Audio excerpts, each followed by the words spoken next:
তো প্রচন্ড গরম, তার উপর মেয়েদের দিনের বেশিরভাগ সময় কাটে কিন্তু রান্নাঘরে।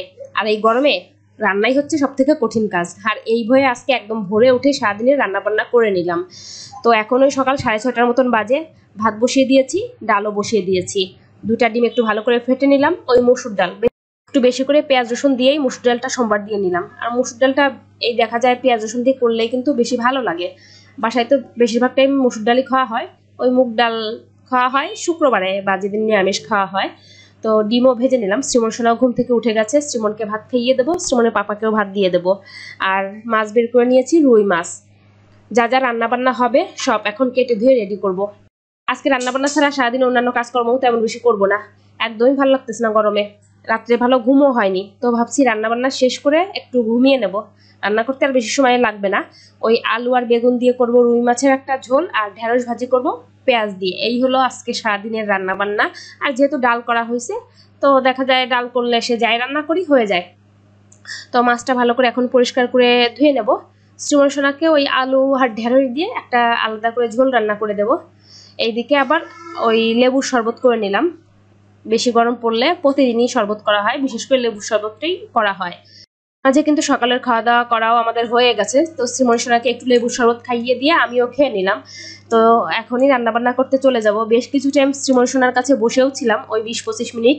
তো ভাবলাম না, বসে থাকলে বসেই থাকতে ইচ্ছা করবে, আবার শুয়ে থাকলে একটু ঘুম চলে আসবে, দেরি করলে দেরিই হবে। তার থেকে আগে রান্না বান্না শেষ করি, পরে একটু ঘুমিয়ে নেব। তো মাছ এই তো ভেজে তুলে নিলাম। আর এখন বেগুনটাও একটু হলুদ লবণ দিয়ে হালকা করে ভেজে নেব। একদম নামানোর আগে দেবো, আর একটু মোটা করে কাটলে হয়তো ভালো হতো। আর এমনিতেও এই বেগুন দিয়ে তরকারি করলে বেশি ভালো লাগে না, এটা ভাজি খেলেই বেশি ভালো লাগে। ওই তেলে জিরা দিয়েছি আর একটু হলো আদা। আজকে পেঁয়াজ রসুন ছাড়াই মাছটা রান্না করব। তো আলুটা হালকা করে একটু হলুদ আর লবণ দিয়ে ভেজে নেবো। আর এই গুঁড়ো মশলা দিয়ে দিলাম, হলুদ, লবণ, মরিচ, তারপর জিরা গুঁড়া। ভালো করে কষি এখন ঝোলের জন্য জল দিলাম। যখন সবকিছু খুব ভালো করে সিদ্ধ হয়ে গেছে, মানে আলুটা, ভেজে রাখা বেগুন আর মাছটা দিয়ে একটু ফুটিয়ে নিলেই হয়ে যাবে। পাশের চুলায় শ্রীমন সোনার জন্য মাছ রান্না করা হচ্ছে। কয়েকটা কাঁচামরিচও দিয়ে দিলাম, সুন্দর একটা কাঁচামরিচের ফ্লেভার আসবে। তো মাছ রান্না হয়ে গেছে, এই তো এখনই নামিয়ে নেব। নামিয়ে ভাজিটা বসিয়ে দেব, তাহলেই হয়। এই করতে করতে 10টা বেজে গেছে। দেরি না করলে আরো আগে রান্না বান্না হয়ে যেত আমার। ভাবছিলাম ঢেঁড়সটা একটু সরিষা দিয়ে রান্না করবো, কিন্তু সরিষা বাটার অলসতায় আর করা হলো না। এর জন্য ভাবলাম পেঁয়াজ দিয়েই ভাজি করি। ওই একটু রোদ উঠতেছে, আবার মেঘলা, এরকম আর কি। কিন্তু সেই লেভেলের গরম। রান্না বান্না হয়ে গেছে, শ্রীমন সোনাকেও স্নান করিয়ে দিয়েছি। তো এখন অনেক পরে, মানে বাজে হলো 2:30টার মতন। আজকে স্নানও করা হয়নি, মাত্র করলাম, ঠাকুর পূজা দেওয়াও হয়নি।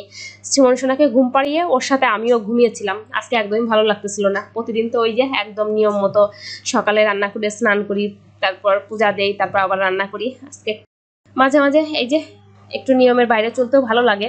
তো যাই হোক, সবকিছু মিলিয়ে তো অনেক দেরি হয়ে গেছে, খাবার খাচ্ছি। তো সবাই ভালো থাকবেন। আজকের ভিডিওটা এই পর্যন্তই। আজকের মতো টাটা, বাই বাই।